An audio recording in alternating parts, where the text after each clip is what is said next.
એક કૃષિ વિજ્ઞાની, એક રસાયણ શાસ્ત્રી, એક પર્યાવરણ શાસ્ત્રી, એક સૂક્ષ્મ જીવ શાસ્ત્રી અને એક અખંડ શ્રમજીવી. આ બધાની સાથે એક સેવક, અને એ પણ સેલરી વગરનો. સાવ ફ્રીમાં તમને મળે તો તેને સાચવી રખાય કે મારી નખાય? સાવ સાચી વાત છે, સાચવી જ રખાય. તો પણ ગુજરાતના તમામ ખેડૂતો સાચવી નથી શક્યા. જી હા, હું વાત કરું છું ખેડૂતના પાક્કા ભાઈબંધ દેશી અળસિયાની, અર્થવોર્મની, કેચુઆની.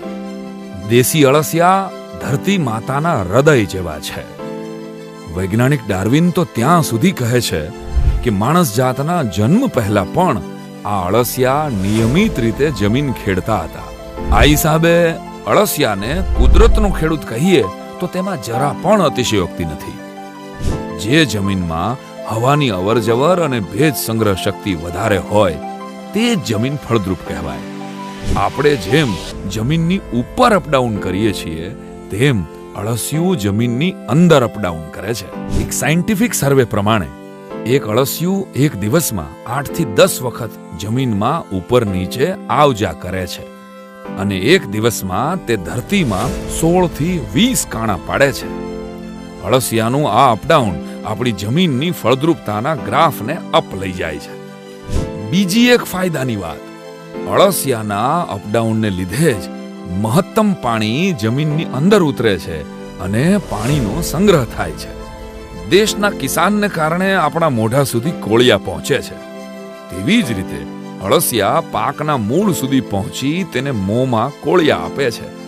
તો જેટલો આપણને સૌને કિસાન વહાલો છે એટલા કિસાનને અળસિયા વહાલા લાગવા જોઈએ કે નહીં? શું કહો છો? વિશ્વભરમાં અળસિયાની 4200 થી વધારે પ્રજાતિ છે.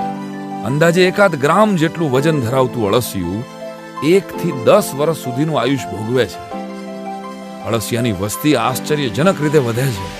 દાખલા તરીકે જાન્યુઆરી મહિનામાં તમારા ખેતરમાં 1000 અળસિયા હોય તો 21 દિવસમાં તે ડબલ થાય છે અને 12 મહિને 1000 વધીને 8,33,000 થઈ જાય છે. બાપ રે! એક ખેતરમાં ખેડૂને 8.5 લાખ મફતના મજૂરો મળે તો તેને સાચવવા જ જોઈએ ને. જે નથી હુમલો કરતા, જેને નથી દાંત, નથી પંજા, નથી કાન, નથી આંખ, નથી હાડકા. અરે સાવ અહિંસક અને બિનહાનિકારક છે આપણા દેશી અળસિયા. અગણિત ગુણો જેનામાં હોય તેના દેખાવની સૂગ તો ઉડાડવી જ પડે ને. જેમ મેં પેલા કીધું એમ, આ એક એવો મજૂર છે જેને તમારે પગાર નથી દેવાનો ને ખાવાનું પણ નથી દેવાનું. જી હા, કારણ કે અળસિયા માટી, છાણા અને કચરો ખાય છે. પણ આ માળા બેટા ખાધોડકા બહુ. તેના વજન કરતા 3 થી 5 ગણું ખાઈ જાય. પાછો સૂકો કચરો ખાય. એટલે આમ જુઓ તો અળસિયાને કુદરતના સફાઈ કામદાર ના કહેવાય?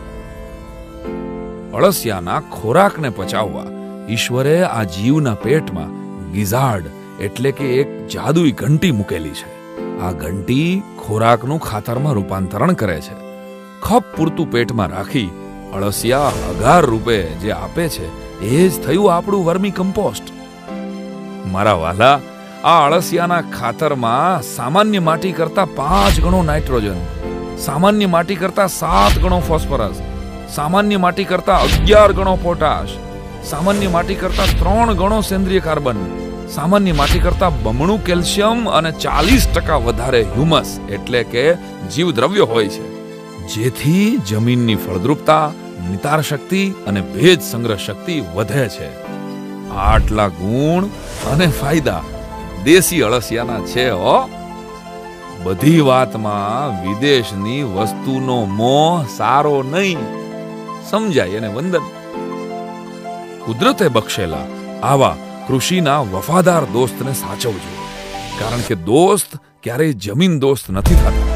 અને આપણે જમીનના દોસ્તને ઓળખવામાં થાપ ખાઈએ એ કેમ ચાલે? આવો ભૂલ સુધારીએ, અળસિયાની મદદથી ખેતી સુધારીએ, પ્રાકૃતિક ખેતી તરફ પાછા વળીએ.